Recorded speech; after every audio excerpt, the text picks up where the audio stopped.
Howdy y'all, Fuzzy Biker here. That's the Bear, my 1976 Harley-Davidson Sportster XLH. Says so right there. I've got a little history with this bike. I've been around it since I was a teenager. A friend of mine in high school, he was older than me, he bought the thing. I think he bought it new, and I bought it from his widow a couple of years ago. Very fortunate to have it. It's original paint.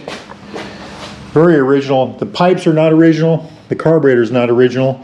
I do have the original carburetor and the air cleaner, oval air cleaner, over there on the shelf. But otherwise, everything else is about original. So I'm going to give you a little history on the bike, tell you what it is. I'm going to tell you a little bit of brief history about my time with the bike and, you know, as a youth. And then I'm going to take it out for a ride and we'll have some fun with it. But so what is it? Well, it's a 1000cc, 1000cc Ironhead Sportster. Ironheads had an iron head. The head itself was iron. The cylinders were iron, not aluminum like the modern ones. It's an air-cooled motorcycle. It makes about 58 horsepower. I've read anywhere from mid-50s to 59 or 60. Some even say 61 or 2. I'm going to call it 50, 55, whatever. Torque is about the same. And I'll tell you right now, it seems like it has full torque from just right at idle. I mean, I've got other motorcycles that are very torquey. I've had big motorcycles in the past, and this bike, it just fourth gear, going up a hill from a dead stop. I don't think, you know, I think it would do it without any problems. But it's a carbureted motorcycle. I took the original Keenan carburetor off of it because we were having so much trouble with it, and I put this beautiful Mikuni. Bought that Mikuni for $100, and I have fallen in love with it. If you look at the pipes, it looks like it would be running rich. They're black. You can see the soot in there. But when you pull the plugs out, the plugs are just the perfect color. I mean, absolutely the perfect color you'd want to see. So what we think is when it's idling, it dumps a lot of fuel to keep the engine cool. But it works very well. I'm very happy with it. I get about 35, 40 miles a gallon. The thing has a 2-gallon gas tank. I did about 40 miles this morning right there. And I just refilled it. I keep, you have to run 91 octane in it. And I don't want to run ethanol in this one. So anyway, so back to the engine. We rebuilt the whole thing, new cylinders and pistons. We redid the valve train. We left the bottom end alone. It didn't need any work. The bike only has about 20,000. At the time it had 17.5. The entire electrical system is new. New starter, generator, all that stuff. Regulator, I had to put a new regulator on it. There's a little question in the book about whether it should be this or the, you know, this is a solid state regulator, or whether it should be the old style. I'm happy with either one. Apparently this was a year where they switched from one to the other. I'm going to keep it with this solid state one.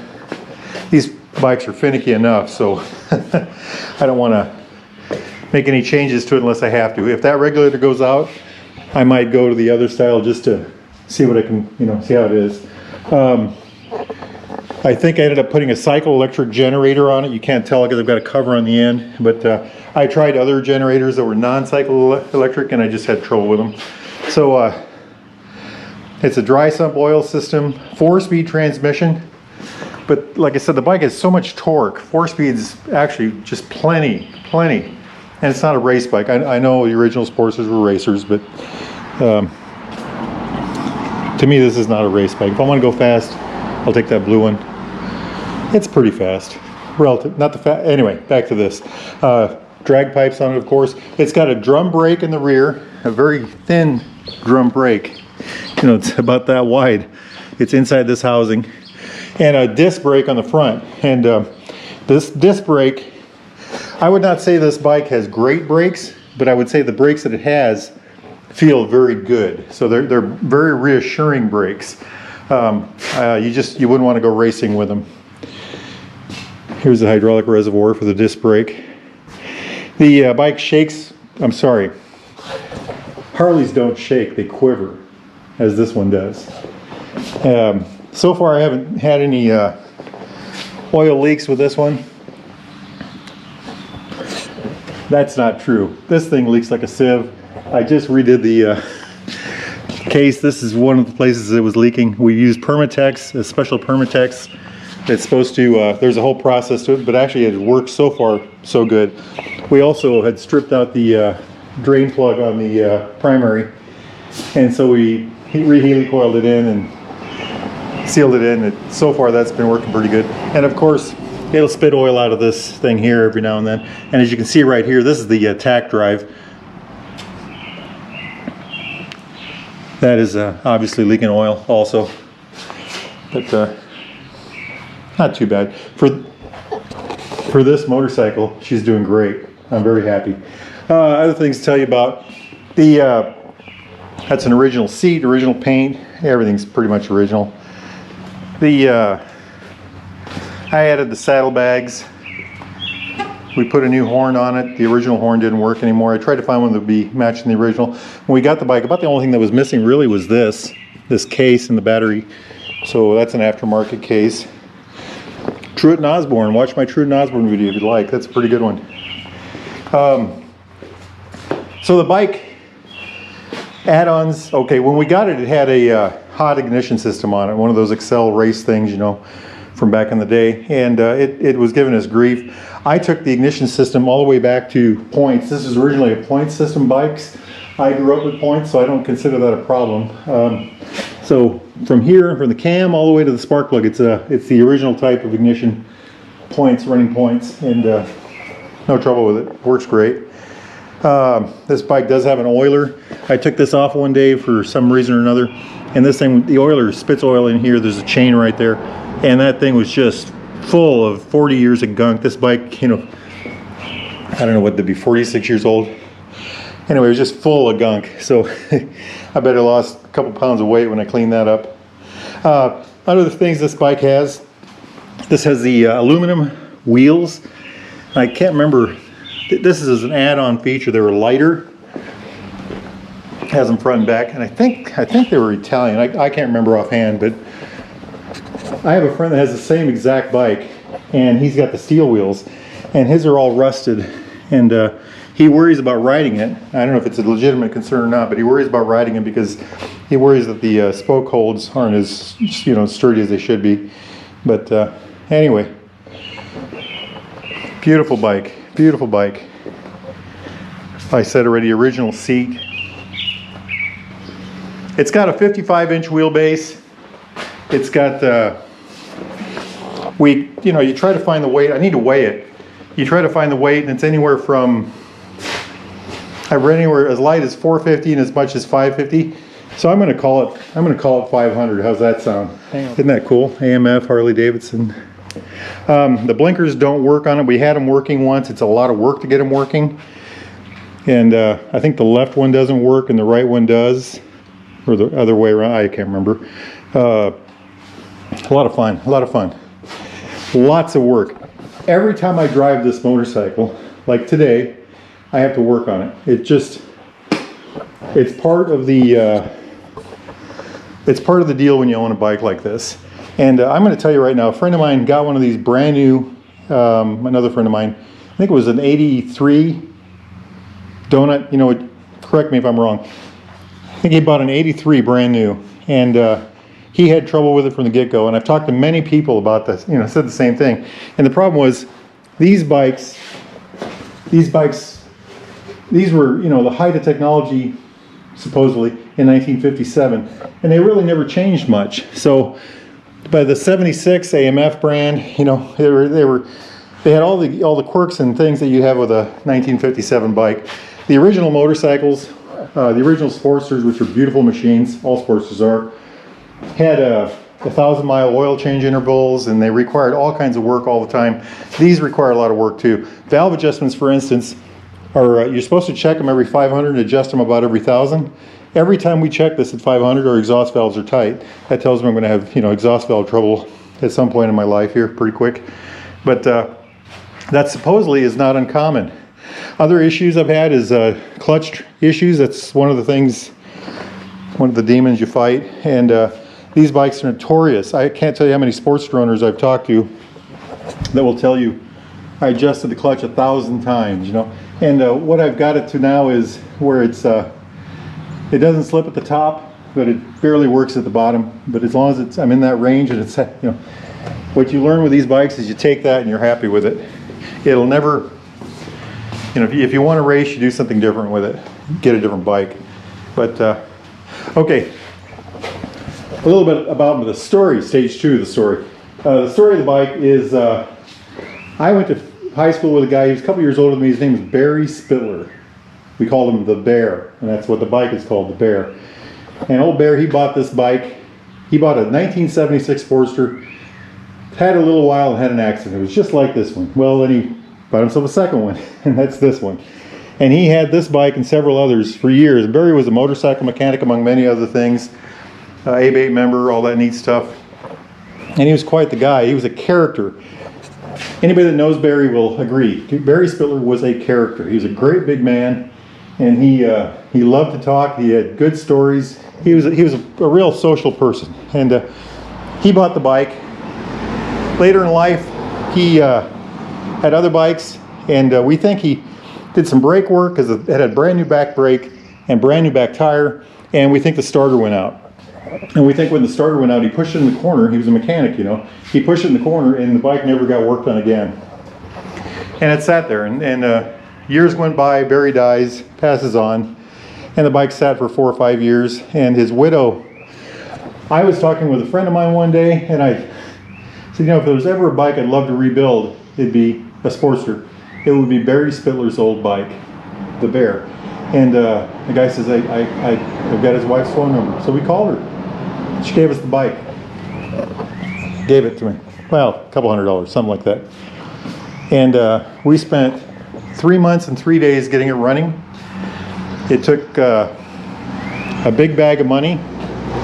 Don't ever kid yourself when you get a free motorcycle, and you get any motorcycle, I don't care what it is, it's going to cost you a bag of money. And anyway, we just had a lot of fun with it. So, all right, I've got a full tank of gas in her. We'll reset the odometer to 0. And we're going to take this hot rod for a ride. Let me get my helmet on, and let's go. Wahoo! I've had it running today, so I don't know if I need to put it on, it's not called choke, it's something else. But let's see what happens. Fuel's on, key on, oil light, generator light. Hey, we got lucky, started right up. Look at that, no oil spots on the floor. That's because I wiped them up.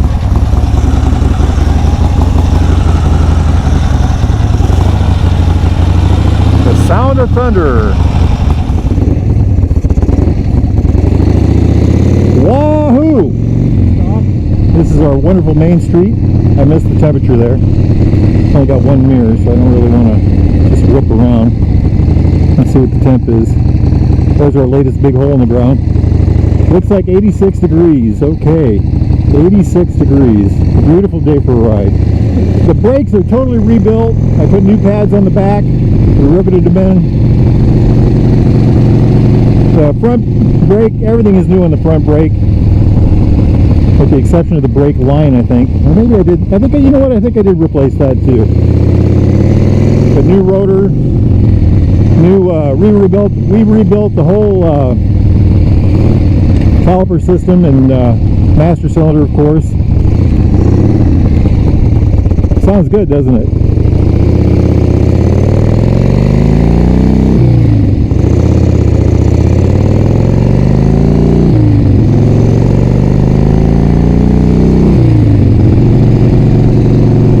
Beautiful sounding machine. I have this wheel wheelie. If you're so inclined, I can get the front wheel to come off the ground. And I'm just going to tell you right now, I got the front wheel of a school bus to come off the ground once, so, you know, there's always a trick to getting something to happen. Sportsters are pretty basic machines, these old Sportsters. They, you know, like I said, a 4-speed transmission, a clutch, absolutely no electronics other than, you know, lights. Tachometer's even mechanical. Well, you know, let's go take her out on the highway.